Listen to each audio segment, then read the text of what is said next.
Boa noite. Boa noite.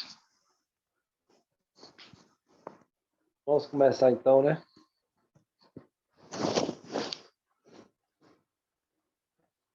Fazer todos bem-vindos aí. Vamos só complementar aqui da última parte da NR20 e a gente vai entrar na NR23, que é um complemento.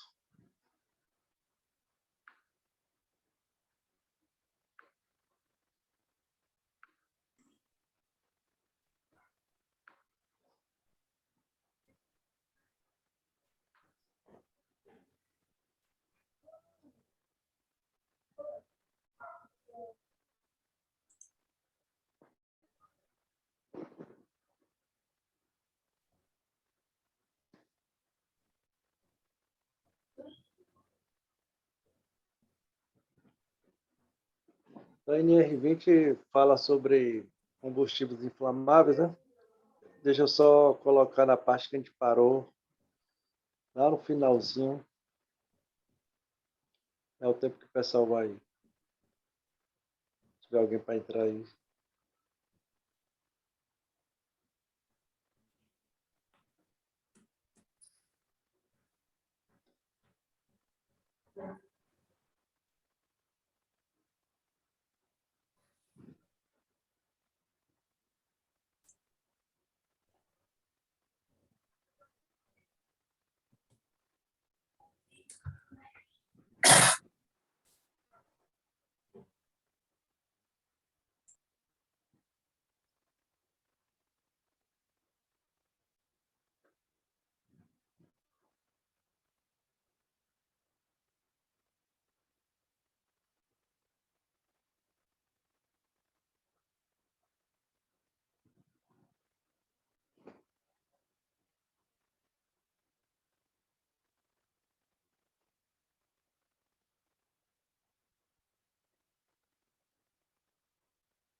Bom, a gente parou aqui. Só para complementar a NR20, o último ponto aqui, que eram os procedimentos básicos em situações de emergência com inflamáveis. Então, o plano de resposta à emergência da instalação, né? Então, o empregador deve elaborar e implementar um plano de resposta a emergências, que contemple ações específicas a serem adotadas na ocorrência de vazamentos ou derramamento de inflamáveis e líquidos combustíveis, incêndios ou explosões. Então, o empregador, né, ele tem que, de alguma maneira, elaborar e implementar plano de resposta a qualquer situação que aparecer de emergência relacionada a combustíveis inflamáveis. Então, é a evasão, né? E o que é evasão? É o abandono ou deslocamento das pessoas de forma ordenada, de uma hora sinistrada, né? Ou saída por medida preventiva para um ponto considerado seguro. Pode ser um ponto de encontro ou um ponto de apanha, né? Então, quando a evasão é abandonar o local. Isso precisa de simulações, treinamentos. Com a Covid, em muitos locais, não acontecia justamente para evitar aglomeração. Mas agora, acho que no ano, do ano 2022, vai começar a acontecer, né? Que as simulações são importantes. E quem pode realizar a comunicação de ocorrência e evasão? A deflagração de uma emergência ou evasão poderá ser feita por qualquer pessoa que detecte a normalidade, tendo como meio de comunicação os recursos previstos, né? Vai depender de cada empresa aí. E possível cenário de acidentes. Pode ser um incêndio, uma explosão ou um vazamento de um produto, né? Então, possível cenário de acidentes. Então, um incêndio. O incêndio é uma ocorrência de fogo não controlado, que pode ser extremamente perigosa, né, para os seres vivos e as estruturas. A exposição de um incêndio pode produzir a morte, geralmente pela inalação dos gases ou pelo desmaio causado por eles, ou posteriormente pelas queimaduras graves. A primeira preocupação de um incêndio é a questão de inalação dos gases, né? depois vem pelo desmaio e, por fim, as queimaduras. Explosão. Determinados combustíveis, quando inflamados em espaços confinados, produzem um fenômeno de explosão. E tem um vazamento do produto, sempre deve evitar que o mesmo encontre uma fonte de ignição quando tem um vazamento. Tem uma fonte, seja uma centelha, chamas, faísca. E dicas de segurança. Não passe a mangueira próximo de áreas quentes, né? Se for em casa, fogão, né? Acenda o fósforo antes de abrir o registro.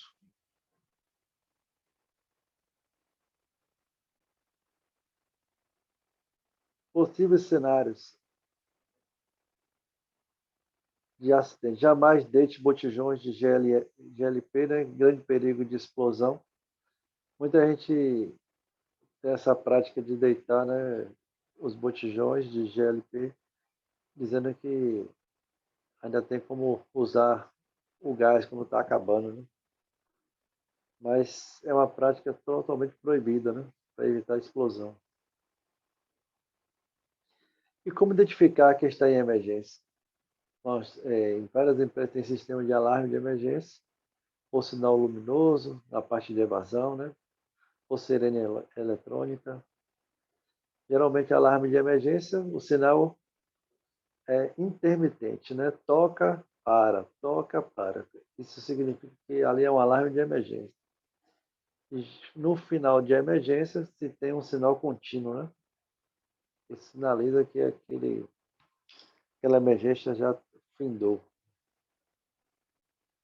E aí tem um plano geral de emergência, procedimento para evasão. Então, ao ouvir um toque de emergência, dirija-se a um ponto de encontro mais próximo, né, e aguarde orientações do coordenador de evasão. Seguir orientações do coordenador de evasão, permanecer próximo a seus colegas. Seguir ordenado e rapidamente, porém sem correr. Atenção durante deslocamento, não se apavore, não corra, evite quedas e acidentes. É proibido utilizar celular no ponto de encontro. Se necessário, utilize máscara de fuga. Conduza os visitantes e leve consigo o seu EPI. O que é um ponto de encontro? É um local destinado à concentração de pessoas após procedimento de evasão, né? Nas empresas tem uns pontos estratégicos, onde tem esses pontos. As pessoas devem ser treinadas para saber onde que encontra-se esse ponto aí, em caso de emergência. E a gente fechou aqui a questão da NR20. Alguma pergunta, dúvida?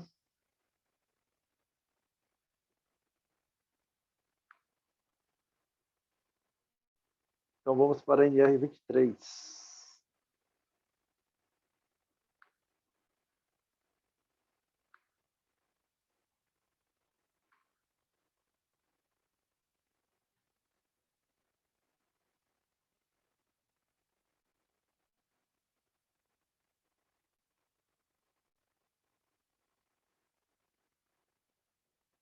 A 23 fala de extintores de incêndio, né? Que é um complemento da NR20. Então aqui tem as classes dos incêndios: A, materiais sólidos; B, líquidos e gases inflamáveis; C, equipamentos elétricos energizados; D, metais pirofóricos; e K, óleos e gordura de cozinha. Método de extinção de incêndio. São técnicas que, por finalidade, remover um ou mais elementos que constituem o tetraedro do fogo, né?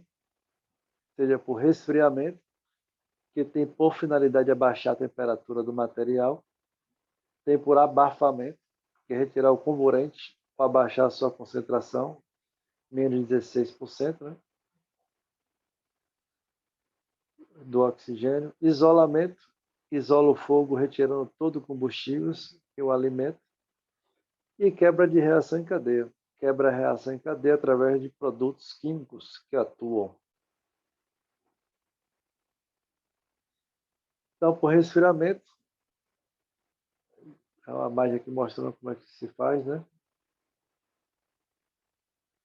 Vai colocando água, resfriando, resfriando, até que o fogo ele desapareça. Tem por abafamento. Aqui nunca fez aquele exemplo da vela, né? De colocar um copo. E tem por isolamento, né? Isolar. Tem a quebra de reação em cadeia. Que eu botava algum produto químico como tem um extintor específico para isso, para evitar que o incêndio se alastre. Agentes de extintores, né? Então, trata de certa substância sólida, líquida ou gasosa que atua por abafamento, resfriamento ou quebra de reação. Isso vai depender do extintor. Então, nós temos agentes extintores. Temos por água, né? É o mais conhecido e o mais utilizado devido à sua eficiência e baixo custo, é mais barato. Atua por resfriamento no material combustível, né?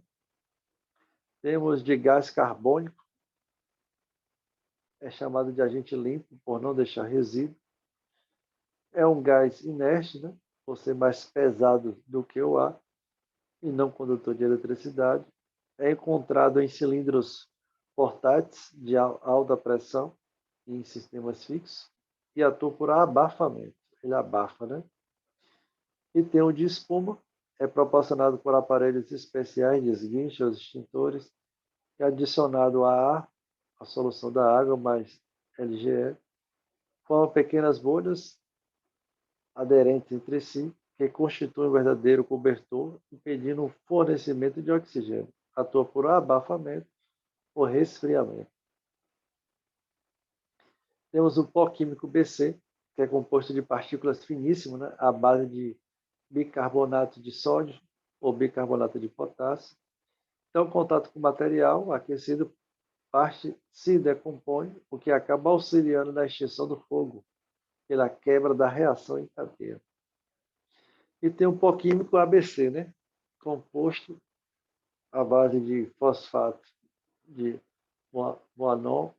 monia, produto largamente utilizado como fertilizante agrícola, também atua por quebra de reação em cadeia. Tem pó especial, que é o classe D, que é um composto à base de cloreto de sódio, indicado para incêndios em metais pirofóricos, atua por isolamento ou quebra de reação em cadeia.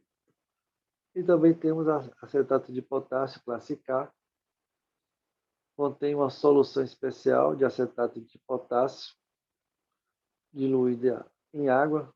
Quando acionado, já sai em forma de neblina, pulverização, né? E dessa forma o agente extintor não espalha o óleo quente ou a gordura, atua por resfriamento e pelo efeito, né, asfixiante de espuma, saponificação, né?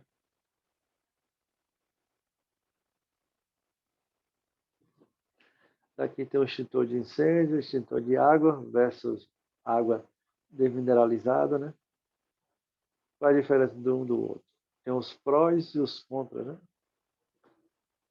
A gente vai pegar aqui do lado esquerdo, extintor de água, tem um baixo custo, é muito positivo, e um bom poder de resfriamento. E a parte negativa é que ele conduz energia, né? Então, fica muito atento a isso. Já a água desmineralizada, pontos positivos, uso em equipamentos indesejados, bom poder de resfriamento, e a parte negativa é que ele é um alto custo, né? É muito caro.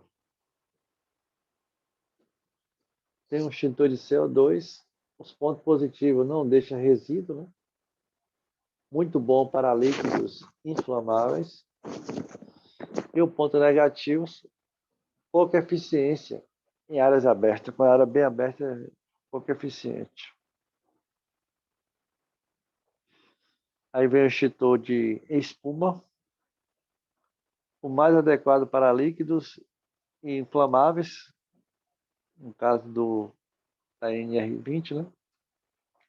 Cobertura de espuma evita reignições. E os pontos negativos, né? Deixa resíduo úmido e não adequado para equipamentos que contêm energia, né? Aí tem um pó químico BC versus ABC. Pó químico BC que é o bicarbonato de sódio ou de potássio. O positivo é nuvem de pó, protege o operador, não é tóxico. E os pontos negativos, deixa resíduo difícil de limpar, ou danifica equipamentos. Transpor equipamento, ele danifica o equipamento por completo. E o ABC, os pontos positivos. Pode ser usado também na classe A, bom poder de resfriamento, e a parte negativa igual ao BC e toxicidade baixa.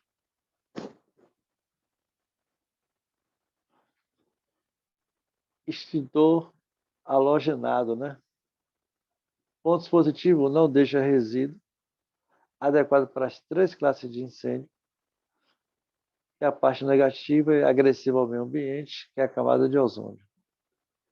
Elemento de halogênio, né? Flúor, cloro, bromo, iodo. E aí tem o extintor de pó especial, né? Um ponto positivo, único extintor adequado para a classe, né? Só pode usar ele. E o negativo somente indicado para a classe D. Deixa resíduo difícil de limpar também, né? Então ele é muito restrito, só pode usar para uma determinada situação, além de deixar resíduo difícil de limpar. Ele é feito de cloreto de sódio, cloreto de bário, monofosfato de amônia, ou grafite seco, né? E aí temos extintor de acetato de potássio, né? Os pontos positivos. Único extintor adequado para a classe K. A fina nuvem, né? Vaporiza, previne que o óleo respingue, né? Que não respingue. A limpeza e remoção é mais fácil com agente de pó. E o ponto negativo é que ele é muito caro, ele tem um alto custo. Então, a NR23 ela é muito curta, porém extremamente importante. Geralmente, nas empresas existem os brigadistas, que eles são treinados, são orientados para ser o ponto base, né, de caso de sinistro. E aí eu queria fazer uma pergunta a vocês. Na empresa que vocês trabalham, como é que funciona? Existe brigadista? Vocês, como é que são identificados eles? Existe alguma identificação especial?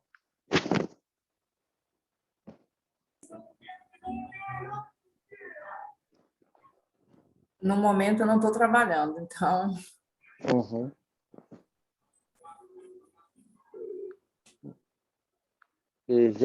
Normalmente essas pessoas elas precisam, né, de treinamento, elas precisam ser identificadas de alguma forma diferente.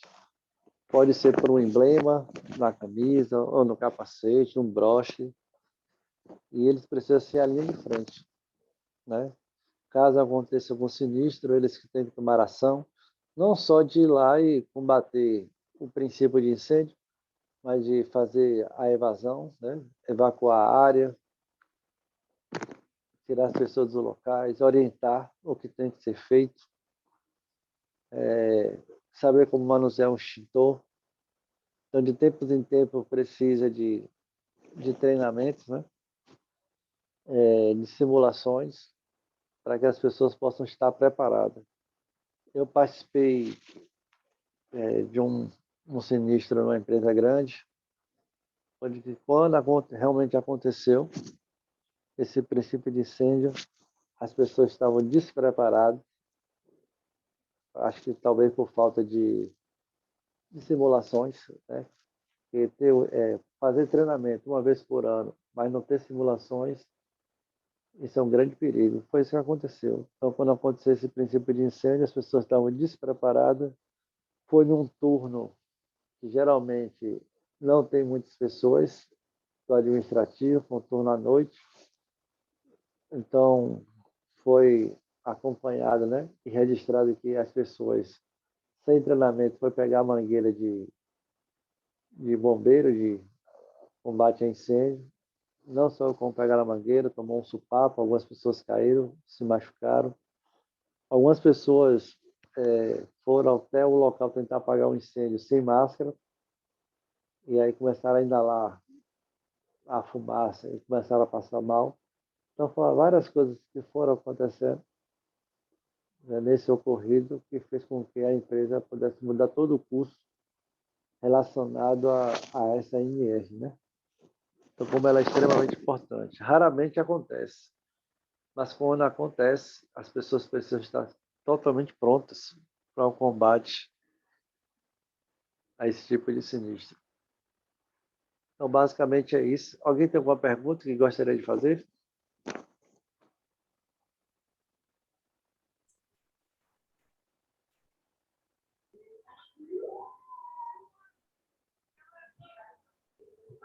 Não, professor, para mim está tranquilo.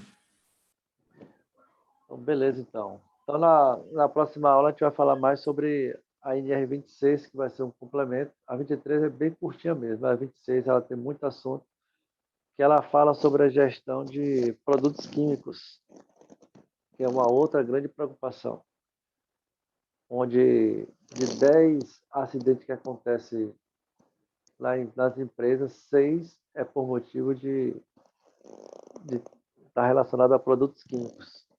É 60%, né, dos casos que vem acontecendo nas indústrias. Então, uma boa noite para vocês e até semana que vem. Me bate meu. Mama acabou de acabar. Essa merda.